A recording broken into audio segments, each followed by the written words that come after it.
On va s'intéresser aujourd'hui à la limite d'une expression où il faudra trouver une expression conjuguée pour lever la détermination. Je prends cette fonction f de x qui n'est pas définie en x égale 1. Si je cherche la limite de cette fonction quand x tend vers 1, je me rends compte qu'au numérateur, en remplaçant par 1 moins 1, ça tend vers 0. Au dénominateur, en remplaçant par 1 moins 1, ça tend aussi vers 0. Or, 0 sur 0 est une forme indéterminée.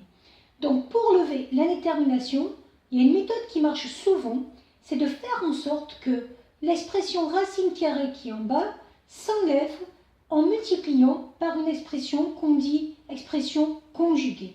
Et on utilise en fin de compte un résultat que vous avez vu au collège qui dit que a moins b facteur de a plus b est égal à a au carré moins b au carré. Et l'avantage que ça va avoir, ça va être que la racine de x, quand on va la mettre au carré, ça va enlever justement la racine. Donc mon expression f de x, je la réécris et je vais donc multiplier par ce que j'appelle l'expression conjuguée, c'est-à-dire racine de x plus 1. Et je vais faire pareil en haut, fois racine de x plus 1. L'avantage de faire ça, c'est que je vais pouvoir en bas utiliser la formule a moins b facteur de a plus b.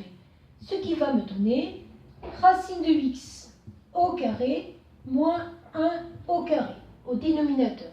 Au numérateur, il me reste x moins 1 facteur de racine de x plus 1. Or, qu'est-ce que c'est que racine de x au carré? Ce n'est rien d'autre que x.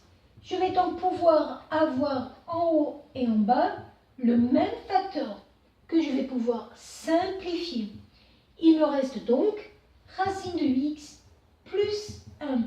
Et là, je me rends compte que je peux maintenant déterminer la limite de f de x quand x tend vers 1. Et ça va me donner racine de 1 plus 1, c'est-à-dire 2.